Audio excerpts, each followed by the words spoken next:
Assalamu alaikum warahmatullahi wabarakatuh. Awali ya yote tunaendelea kumshukuru sana Mwenyezi Mungu mwingi wa rahma azza wa jalla kwa kutujalia uhai na kutuwezesha tukafika siku hii ya Eid al-Adha ambapo tunaona Waislamu wamejitokeza kwa wingi, wakina mama, wakina baba na watoto katika kufanya ibada hii ya Eid al-Hajj.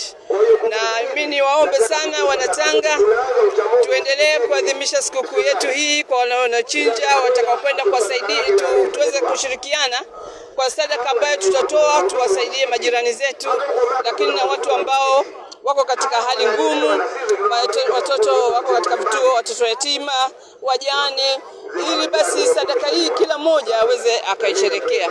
Lakini vile vile tunaomba tuendelee kudumisha amani na watoto tuwasimamie vizuri watakapokwenda kutembea, basi kuwe na mtu mkubwa kuweza kuwashika na kuepukana na ajali ambazo zinaweza kutokea za pikipiki, bodaboda hizi, lakini za magari.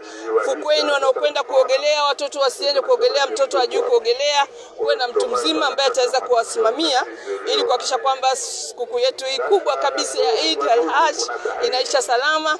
Na tunaendelea kumswalia Mtume na kuendelea kumwomba Mwenyezi Mungu na kumshukuru kwa jinsi ambavyo wameendelea kutunemesha, bila kusahau kuwaombea viongozi wetu, Mheshimiwa Rais wetu Mama Samia Suluhu Hassan na viongozi wote wanaomsaidia, ili basi Mwenyezi Mungu aweze kuendelea kumpa afya njema, umri mrefu, na aendelee kuiongoza nchi yetu kwa amani na utulivu na maendeleo na kuleta tabasamu mioyoni mwa Watanzania na Wanatanga.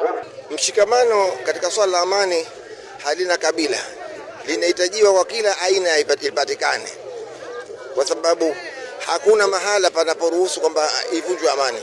Kwa hiyo wakati wote watu wafanye juhudi kuhakikisha amani inadumu mahala pote, kuanzia majumbani, mitaani, mikoani mpaka kwenye nchi kwa ujumla.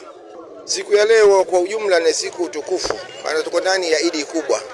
Kwa hiyo siku ya leo tungetoa maelekezo kwamba tuendeleze mambo mema ambayo kwamba tumeamrishwa na Mwenyezi Mungu Subhanahu wa Ta'ala tuyafanye, kuendeleza mambo ya ibada na kuendeleza yaliyokuwa mazuri. Siku ya Eid yatakiwa watu wale vizuri, wanywe vitu vizuri, lakini wahakikisha kwamba wanafanya hayo yote wakiwa katika hali ya amani.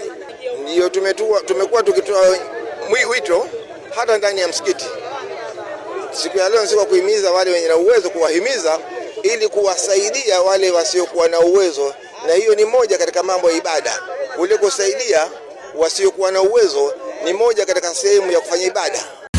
FM.